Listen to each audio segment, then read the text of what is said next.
Today I want to share with you one of the most fascinating stories from ancient Indian wisdom. It comes from the Brihadaranyaka Upanishad, one of the oldest and most profound philosophical texts in human history. It's a beautiful, enlightening story about what truly keeps us alive.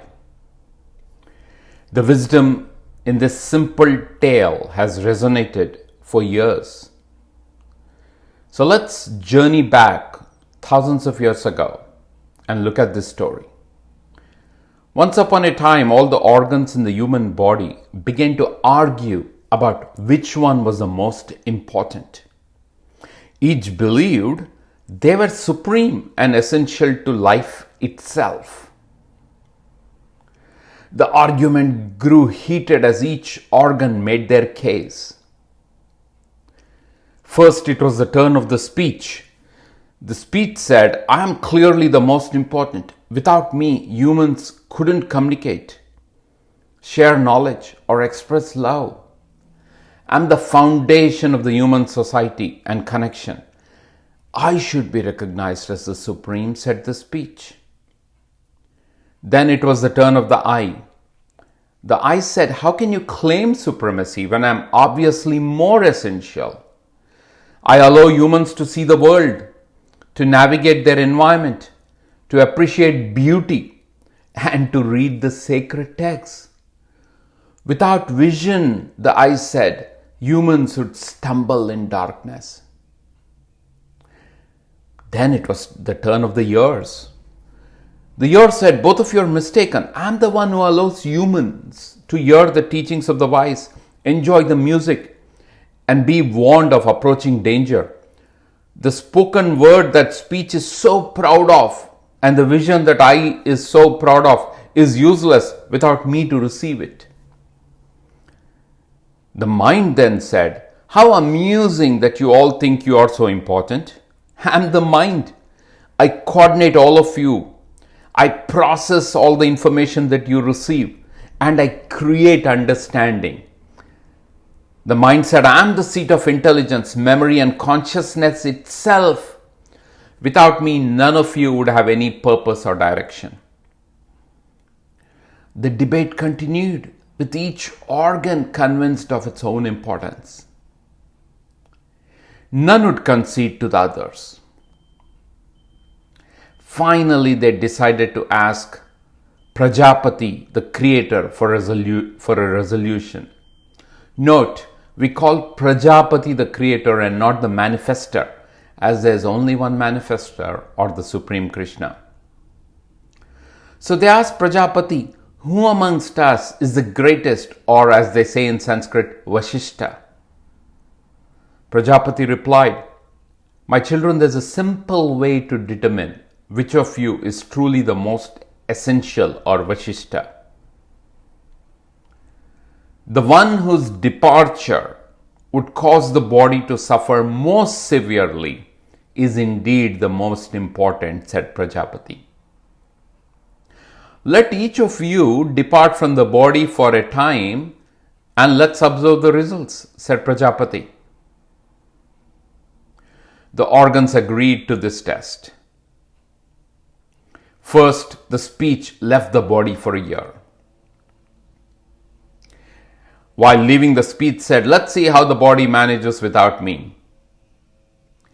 After staying a whole year out, it came back and asked the other organs, "How did you manage without me?" it asked in a very arrogant tone.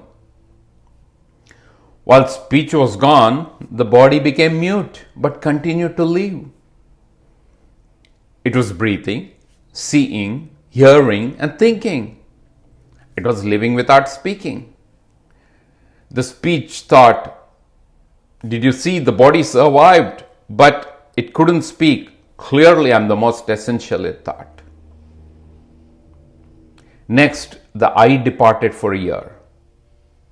While leaving, the I again in an arrogant tone said, "Now it's my turn to prove my worth." And as you could imagine, when the I left for a year, the body became blind but continued to live. It was breathing, speaking, hearing, and thinking. It was surviving without a sight. After a year, the eye returned, and again with arrogance said, "See how the body struggled without vision. My importance is proven," said the eye. Then it was the turn of the ear. The ear said, "Now let me live for a year, for 1 full year, and then you will understand my true value."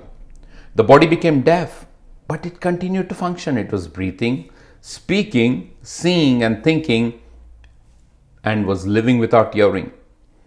When the ear returned, the body suffered without my gifts, it thought, so I must be very essential. Then it was the turn of the mind, and the mind decided to demonstrate its importance and said, "Watch what happens when I withdraw and go away for a year." Now, without the mind, the body became like that of an ignorant, unaware, confused, unfocused. Yet it still lived. It was breathing, it was speaking, seeing and hearing, except it was all garbled. After a year, the mind returned, and the mind said, "Look, I have proven my value. Without me, the body was completely diminished." Finally, it was the turn of prana, or the life force, the vital breath. Now, as prana prepared to leave, something very unexpected happened.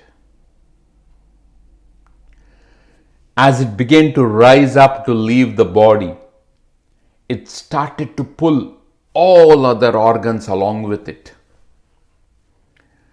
Think about it. It was just like a powerful horse might uproot the stakes to which it is tethered. All the organs realized that prana really was the supreme. They said, "Wait, where are you going? Don't leave. If you go, we cannot remain. Please stay. Without you, we are nothing. We need you. Don't depart." Pleaded every single organ to the prana. They realized that without prana, none could function at all. They gathered around prana, begging it and to stay, acknowledging its greatness. "You are the Lord," said the other organs. "Without you, we cannot exist. We acknowledge your supremacy. You are the greatest of us. We depend on you completely." Now, prana, with all humility, but pleased with their recognition, remained in the body. And because it is the essence of all the organs, or the rasa of all the angas, it is also called angirasa. My friends, this beautiful story from the Brihadaranyaka Upanishad teaches us a profound truth. While each function of our body and mind has importance, it is the life force, the breath, that is the most fundamental. Without it, nothing else can function. The story reminds us to appreciate what truly sustains us while respecting every organ in the body and giving its importance. In our modern lives filled with distraction and superficial concerns, perhaps we should often pause and notice our breath, the miraculous force that keeps us alive from moment to moment. Perhaps we should pause and take a moment to express gratitude to every organ of the body. When we become centered in our breath and when we express gratitude to all the organs of the body, we realize what is the most essential in our life. The ancient sages knew this wisdom, and through stories like this in the Upanishad, they passed it down thousands of years to reach us to where we are today.